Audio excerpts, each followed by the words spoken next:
여러분 대단히 반갑습니다. 8월 16일 수요일자 순서로 찾아왔습니다. 자, 8월 15일 징검다리 연휴 잘 보내셨는지 모르겠습니다. 이제 광복절 지나고 나면 이번 주 지나면 뭐 완전 여름 한더위는 조금 꺾이지 않을까 싶어요. 건강 잘 관리하시기 바라면서 헤드라인부터 말씀을 좀 드리겠습니다. 주요 여행사가 흑자 전환이 본격적으로 시작이 됐습니다. 사실 1분기 때도 흑자 전환은 시작이 됐는데 이제 흑자의 폭, 당기 순이익의 폭이 얼마큼 더 커지냐에 따라서 사실 뭐 모객을 몇 명 보느냐도 중요하지만 모객을 해서 몇 명을 뭐 아웃바운드 여행사 같은 경우 그것도 중요하지만 사실 돈을 얼마큼 버냐가 부가가치가 얼마나 높냐가 사실 중요하죠, 그죠? 하나투어가 인턴 사원을 역대급 인원으로 선발을 한 것 같습니다. 그래서 이제 이 과정 거치면 이제 자리 현장 배치가 된다고 하는데 코로나 때문에 많이 했죠. 정리됐었는데 좀 다행이라는 생각이 들고.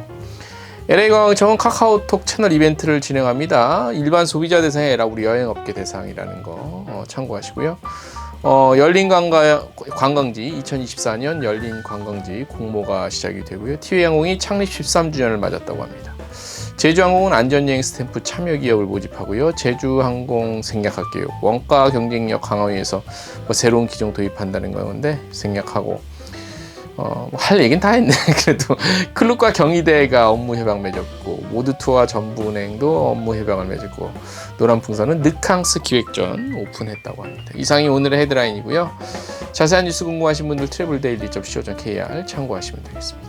네, 자 주요 여행사 2분기 실적 공시가 됐습니다. 하나투어, 모드투어, 노란풍선만 오늘 말씀을 드리겠습니다. 아시다시피 저희 여행중개소는 저쪽 유튜브 채널이고 트래블데일리를 몇 년째 수년째 계속 꾸준히 보신 분들은 알겠지만 저희가 항공 통계 매월 그 다음에 매월 인아웃바운드 통계는 빠짐없이 챙기는데 분기별 주요 업체들의 이 매출 이런 것들은 잘 따로 저희가 주기적으로 하지는 않아요. 그런데 오늘 제가 말씀드릴 부분은 주요 여행사 하나투어, 모드투어, 노란풍선 2분기 실적을 공시해야 될 때가 왔죠. 지금 했고 이미 주요 3개 여행사 뽑아서 말씀을 드리는데 주기적으로 하진 않지만 최근에 어느 정도 돈을 좀 벌고 있냐를 좀 보기 위해서 저희가 한번 또 자료도 때마침 한꺼번에 들어와서 저희가 정리해서 한번 말씀을 드리는 겁니다. 자, 볼게요. 대부분 지난해 같은 기간 대비 흑자 전환을 하면서 기대감은 높아지고 있습니다. 먼저 하나투어는요. 올해 2분기 연결 기준 영업이익이 41억 원으로 잠정 집계됐다고 공시를 했습니다.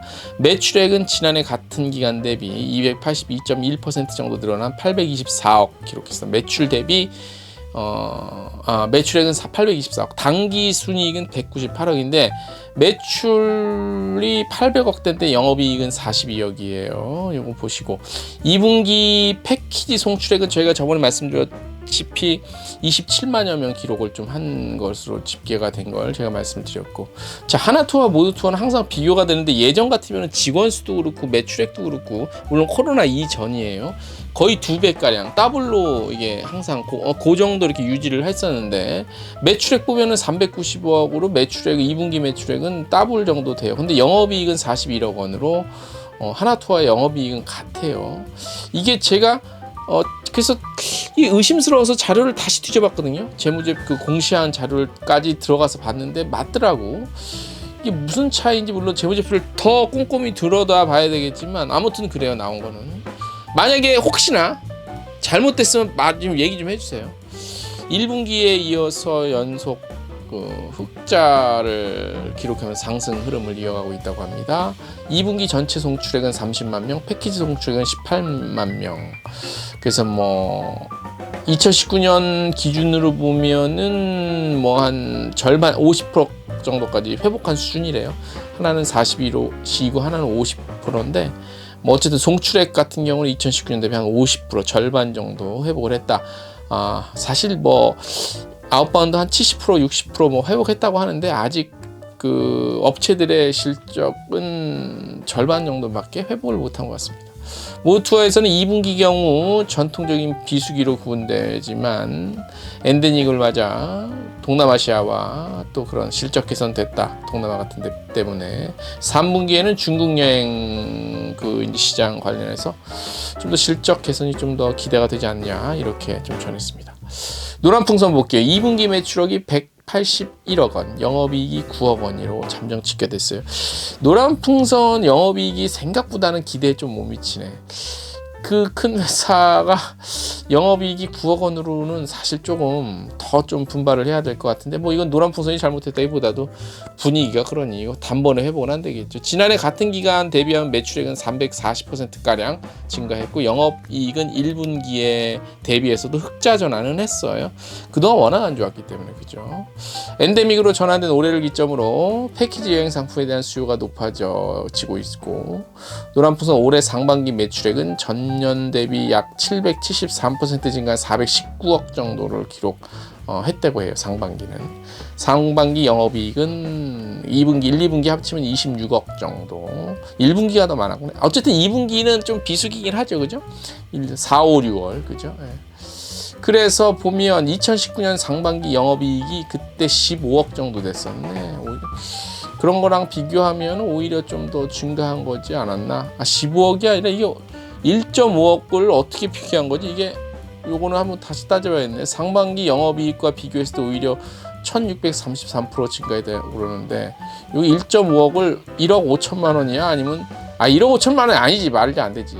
15억이지. 자, 헷갈리지 마시고 제가 헷갈린다고. 노란풍선에서는 비수기인 2분기를 극복하기 위해 다양한 마케팅 활동 전개해 왔다고 합니다. 항공사와 협업을 통해서 여러 유럽 단독 전세계 상품도 출시했고요. 인기 지역 대상으로 특별 기획전 운영하는 데 집중했다고 합니다. 그리고 노란풍선은 엔데믹 시대를 대비하기 위해서 고객 데이터 분석 통해 타깃을 좀 더 세분화한답니다. 테마형 상품 개발하고 선제적으로 대응하겠다고 합니다. 그래서 이런 것들 다 해서 수익성 높이겠다고 합니다. 저는 참고적으로 제가 어떤 주식 투자를 하지는 않습니다만 저번 주에 중국 인바운드 그 단체 인바운드 그거 재개된다는 소식 직후에 롯데관광의 주가가 막 올랐다고 합니다. 글쎄 제가 그쪽 전문가 아니라서 뭐라고 말씀드리긴 뭐하지만 그냥 아무것도 전 모르잖아요. 저도 해본 적도 없고. 근데 제가 만약에 여윳돈이 있다, 여윳돈은 없습니다만 여윳돈이 있다 그러면 이 여행사나 항공사가 사실 앞으로 더 좀 실적 개선이 되지 않나? 그냥 저 정말 몰라요. 만약에 있다면 그런 쪽에 관심 좀 가긴 할 것 같아. 그죠? 잘은 모르겠으나 많이는 안 올라더라도 그런 거 이렇게 막 전문적으로 하시는 유튜브 채널이나 전문가들 보시면은 그분들은 돈 많이 버나? 저도 그게 궁금해. TV에 나와서 막 해주시는 분들 있죠. 이 종목은 앞으로 어쩌는데 그분들은 그런 전문가니까 차트나 이런 거 딱 보면 딱 나오지 않나? 그러면 돈을 많이 버나 참 그게 궁금해요. 아무튼 여러분 이번 주 돈 많이 버십시오. 오늘 소식 여기까지. 안녕.